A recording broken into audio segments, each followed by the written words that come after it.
जय श्री कृष्ण, राधे कृष्ण। ओम नमो भगवते वासुदेव। अब भगवान आगे के श्लोक में निर्गुण निराकार की प्राप्ति के उपाय का उपक्रम बताते हैं। 7वें अध्याय के 19वें श्लोक में जो निर्गुण निराकार परमात्मा का वर्णन हुआ था, उसी को यहाँ 11वें, 12वें और 13वें श्लोक में विस्तार से कहा गया है। वेदों को जानने वाले पुरुष, जिसको अक्षर निर्गुण निराकार कहते हैं, जिसका कभी नाश नहीं होता, जो सदा सर्वदा एक रूप एक रस रहता है, और जिसको इसी अध्याय के 3वें श्लोक में अक्षरम ब्रह्म परमम कहा गया है, उसी निर्गुण निराकार तत्व का यहाँ अक्षर नाम से वर्णन हुआ है। जिनके अंतकरण में राग का अत्यंत अभाव हो गया है, अतः जिनका अंतकरण महान निर्मल है, और जिनके हृदय में सर्वोपरि अद्वितीय परम तत्व को पाने की उत्कंठ लगन है, ऐसे प्रयत्नशील यति महापुरुष उस तत्व में प्रवेश करते हैं, उसको प्राप्त करते हैं। जिनका उपदेश केवल परमात्म तत्व की प्राप्ति का है, परमात्म प्राप्ति के सिवाय जिनका कोई ध्येय है ही नहीं, और जो परमात्म प्राप्ति की इच्छा रखकर ब्रह्मचर्य का पालन करते हैं, संपूर्ण इंद्रियों का संयम करते हैं, अर्थात किसी भी विषय का भूख बुद्धि से सेवन नहीं करते, जो संपूर्ण साधनों का आखिरी फल है, उस पद को अर्थात तत्व को मैं तेरे लिए संक्षेप से और अच्छी तरह से कहूंगा। संक्षेप से कहने का तात्पर्य है कि जो कि शास्त्रों में जिस तत्व को सर्वोपरि विलक्षण बताया गया है, हर एक आदमी उसको प्राप्त नहीं कर सकता। ऐसी जिसकी महिमा बताई गई है, वह पद तत्व किस तरह से प्राप्त होता है, इस बात को मैं कहूंगा। अच्छी तरह से कहने का तात्पर्य है कि ब्रह्म की उपासना करने वाले जिस तरह से उस ब्रह्म को प्राप्त हो जाते हैं, उसको मैं अच्छी तरह से कहूंगा। परिशिष्ट भाव यह है कि इस श्लोक में गौणता से चारों आश्रमों का वर्णन ले सकते हैं। जैसे गृहस्थ आश्रम का भी संकेत है, क्योंकि वेदों का अध्ययन करना ब्राह्मण का खास काम है। संन्यास और वानप्रस्थाश्रम का भी संकेत है, जिसमें मुक्ति सभी वर्णों आश्रमों में हो सकती है। इसलिए भगवान ने आश्रमों का स्पष्ट रूप से वर्णन नहीं किया है, और वर्णों का स्पष्ट रूप से वर्णन भी कर्तव्य पालन की दृष्टि से किया है। अर्जुन क्षत्रिय थे और वे अपने युद्ध रूप कर्तव्य को छोड़ना चाहते थे, इसलिए भगवान ने उनको अपने कर्तव्यों में लगाने के उद्देश्य से वर्ण धर्म का वर्णन किया। युद्ध करना वर्ण धर्म है, आश्रम धर्म नहीं। अंतकाल में उस निर्गुण निराकार तत्व की प्राप्ति की फल सहित विधि बताने के लिए आगे के श्लोक में कहते हैं। संपूर्ण इंद्रियों के द्वारा संयम करने, अर्थात शब्द, स्पर्श, रूप, रस और गंध, इन पांचों विषयों से श्रोत, त्वचा, नेत्र, रसना और नासिका, इन पांचों ज्ञान इंद्रियों को तथा बोलना, ग्रहण करना, गमन करना, मूत्र त्याग और मल त्याग, इन पांचों क्रियाओं से वाणी, हाथ, चरण, उपस्थ और गुदा, इन पांचों कर्म इंद्रियों को सर्वथा हटा लें। इससे इंद्रियां अपने स्थान में रहेंगी। मन का हृदय में ही निरोध कर ले, अर्थात मन को विषयों की तरफ जाने ही न दे। इससे मन अपने स्थान हृदय में रहेगा। प्राणों को मस्तक में धारण कर ले, अर्थात प्राणों पर अपना अधिकार प्राप्त करके 10वें द्वार ब्रह्मरंध्र में प्राणों को रोक ले। इस प्रकार योग धारण करने में स्थित हो जाएगा। इंद्रियों से कुछ भी चेष्टा न करना, मन से भी संकल्प विकल्प न करना और प्राणों पर पूरा अधिकार प्राप्त करना ही योग धारणा में स्थित होना है। ऐसा अंत समय में भगवान ने करने के लिए कहा है। इसके बाद एक अक्षर ब्रह्मा ओम प्रणव का मानसिक उच्चारण करें और मेरा अर्थात निर्गुण निराकार परम अक्षर ब्रह्म का, जिसका वर्णन इसी अध्याय के 3रे श्लोक में हुआ है, स्मरण करें। समग्र रूप का प्रकरण होने से यहाँ मान शब्द से निर्गुण निराकार का चिन्ह दिया गया। सब देश, काल, वस्तु, व्यक्ति, घटना, परिस्थिति आदि में एक सच्चिदानंद घन परमात्मा ही सत्ता रूप से परिपूर्ण है, ऐसी धारणा करना ही मेरा स्मरण है।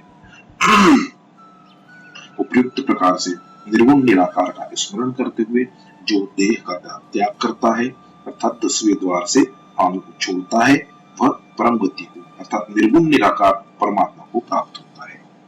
परिशिष्ट भाव यह है कि इन श्लोकों में योगाभ्यास करने वाले अद्वैतवादी का वर्णन है। मानसिक उच्चारण, व्यावरण पद से मानसिक उच्चारण समझना चाहिए, क्योंकि मन का हृदय में निरोध करने पर तथा प्राणों को मस्तक में स्थापित करने पर वाचिक उच्चारण होना असंभव है। जिसके पास योग का बल होता है और जिसका प्राणों पर अधिकार होता है, उसको तो निर्गुण निराकार की प्राप्ति हो जाती है, परंतु दीर्घकालीन अभ्यास साध्य होने से यह बात सबके लिए कठिन पड़ती है। इसलिए भगवान आगे के श्लोक में अपनी अर्थात सगुण साकार की सुगमता पूर्वक प्राप्ति की बात बताते हैं। 7वें अध्याय के 30वें श्लोक में जो सगुण साकार परमात्मा का वर्णन हुआ था, उसी को यहाँ 14वें, 15वें, 16वें श्लोक में विस्तार से कहा गया है। अनन्य चेतसा, अनन्य चेता, जिसका चित्त भगवान को छोड़कर किसी भी योग भूमि में, किसी भी ऐश्वर्य में किंचित मात्र भी नहीं जाता, जिसके अंतकरण में भगवान के सिवाय अन्य किसी का कोई आश्रय नहीं, महत्व नहीं, वह पुरुष अनन्य चित्त वाला है। जिसे पतिव्रता स्त्री का पति ही व्रत नियम रहता है। पति के सिवाय उसके मन में अन्य किसी भी पुरुष का राग पूर्वक चिंतन कभी होता ही नहीं। शिष्य गुरु के और सुपुत्र माँ बाप के परायण रहता है, उनका दूसरा कोई इष्ट नहीं होता। इसी तरह से भक्त भगवान के ही परायण रहता है। यह अनन्य चेता पद सगुण उपासना करने वालों का वाचक है। सगुण उपासना में विष्णु, राम, कृष्ण, शिव, शक्ति, गणेश, सूर्य आदि जो भगवान के स्वरूप है, उनमें से जो जिस स्वरूप की उपासना करता है उसी स्वरूप का चिंतन, परंतु दूसरे स्वरूपों को अपने इष्ट से अलग न माने और अपने आप को भी अपने इष्ट के सिवाय और किसी का न माने, तो उसका अन्य की तरफ मन ही नहीं जाता। तात्पर्य यह हुआ कि मैं केवल भगवान का हूं और भगवान ही मेरे हैं, मेरा कोई और है ही नहीं तथा मैं और किसी का नहीं, ऐसा भाव होने पर वह अनन्य चेता हो जाता है। सततम का अर्थ होता है निरंतर, अर्थात जब से नींद खुले तब से लेकर गाढ़ी नींद आने तक जो मेरा स्मरण करता है। और नित्यश का अर्थ होता है सदा, अर्थात इस बात को जिस दिन से पकड़ा उस दिन से लेकर मृत्यु तक जो मेरा स्मरण करता है। ऐसे नित्य युक्त योगी के लिए मैं सुलभ हूं। यहाँ नित्य युक्त पद चित्त के द्वारा निरंतर चिंतन करने वाले का वाचक नहीं है, प्रत्युत श्रद्धा प्रेम पूर्वक निष्काम भाव से खुद भगवान में लगने वाले का वाचक है। जैसे कोई ब्राह्मण अपने ब्राह्मण पने में स्थित रहता है कि मैं ब्राह्मण हूँ, क्षत्रिय, वैश्य आदि नहीं हूँ, वह अपने ब्राह्मण पने को याद करे या ना करे, पर अब उसके ब्राह्मण पने में कोई फर्क नहीं पड़ता। ऐसे ही मैं भगवान का हूँ और भगवान मेरे हैं, इस नित्य संबंध में दृढ़ रहने वाला ही नित्य युक्त है। इसे नित्य युक्त योगी को भगवान सुगमता से मिल जाती है। भगवान के सिवाय शरीर, इंद्रियां, प्राण, मन, बुद्धि अपने नहीं है, केवल भगवान ही नहीं है। ऐसा दृढ़ता से मानने पर भगवान सुलभ हो जाते हैं, परंतु शरीर आदि को अपना मानते रहने से भगवान सुलभ नहीं होते। भगवान के साथ अपनी भिन्नता तथा संसार के साथ अपनी एकता कभी हुई नहीं, होगी नहीं और वो सकती भी नहीं। इस रीति से मनुष्य की भगवान के साथ स्वतः स्वाभाविक अभिन्नता है और संसार के साथ स्वतः स्वाभाविक भिन्नता है, परंतु भूल के कारण मनुष्य अपने को भगवान से और भगवान को अपने से अलग मान लेता है तथा अपने को शरीर का तथा शरीर को अपना मान लेता है। इस विपरीत धारणा के कारण यह मनुष्य जन्म मरण के चक्र में फंसा रहता है। जब ये विपरीत धारणा सर्वथा मिट जाती है तब भगवान स्वतः सुलभ हो जाते हैं। सगुण साकार और निर्गुण निराकार का स्मरण बताया गया इन श्लोकों में। इन दोनों स्मरणों में प्राणायाम की मुख्यता रहती है, जिसको सिद्ध करना कठिन है। अंतकाल जैसे विकट अवस्था में भी प्राणायाम के बल से प्राणों को ध्रुवों के मध्य में स्थापित करें अथवा मूर्धा दशम द्वार में लगा सके, ऐसा प्राणों पर अधिकार रहने की आवश्यकता है। परंतु भगवान के स्मरण में ये कठिनता नहीं है, क्योंकि यहाँ प्राणों का ख्याल नहीं है। यहाँ तो भगवान के साथ साधक का स्वयं का अनादिकाल से स्वतः सिद्ध संबंध है। इस संबंध में इंद्रियां, मन, बुद्धि, प्राण आदि की भी जरूरत नहीं है तथा इसमें अंतकाल में प्राण आदि को लगाने की जरूरत नहीं है। जैसे किसी वस्तु का बीमा होने पर वस्तु के बिगड़ने, टूटने फूटने की चिंता नहीं रहती, ऐसे ही शरीर, इंद्रियां, मन, बुद्धि सहित अपने आप को भगवान के समर्पित कर देने पर साधक को अपनी गति के विषय में कभी किंचित मात्र भी चिंता नहीं होती। कारण कि यह साधन क्रियाजन्य अथवा अभ्यासजन्य नहीं है, इसमें तो वास्तविक संबंध की जागृति है, अतः इसमें कठिनाई का नामो निशान नहीं है। इसी से भगवान ने अपने आप को सुलभ बताया। परिशिष्ट भाव यह है कि भक्त की दृष्टि में एक परमात्मा के सिवाय अन्य की सत्ता न होने से उसका मन अन्य जगह कैसे जाएगा, क्यों जाएगा, कहां जाएगा, इसलिए वह स्वतः अनन्य चित्त वाला हो जाता है। एक करना होता है और एक होना होता है। जो करते हैं वो क्रिया है और जो अपने आप होता है वह स्मरण है। जैसे गीता के अंत में अर्जुन ने कहा, स्मृति लब्धा, तो वह स्मृति क्रिया नहीं है, प्रत्युत भगवान के साथ अपने नित्य संबंध की स्वतः होने वाली स्मृति है। भगवान के स्मरण में खास हेतु उसमें अपनापन है।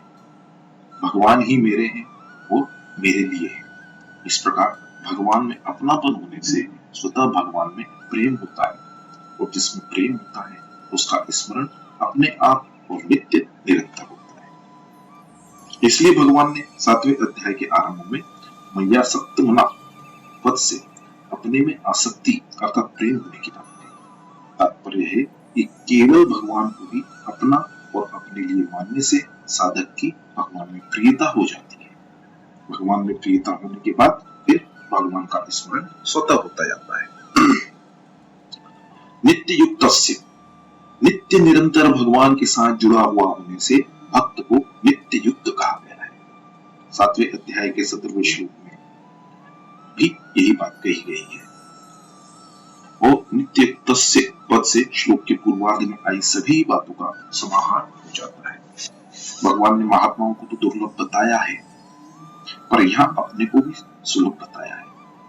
इसका तात्पर्य है कि संसार में भगवान दुर्लभ नहीं है, प्रत्युत उनके तत्व को जानकर उनके शरण होने वाले भक्त दुर्लभ है।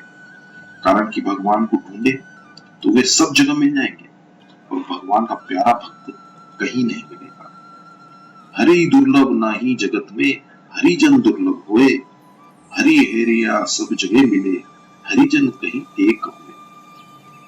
भगवान कृपा करके जो मनुष्य शरीर देते हैं, उस शरीर से जीव अनेक योनियों में तथा नरकों में भी जा सकता है, परंतु भक्त कृपा करके भगवान की ही प्राप्ति करता है।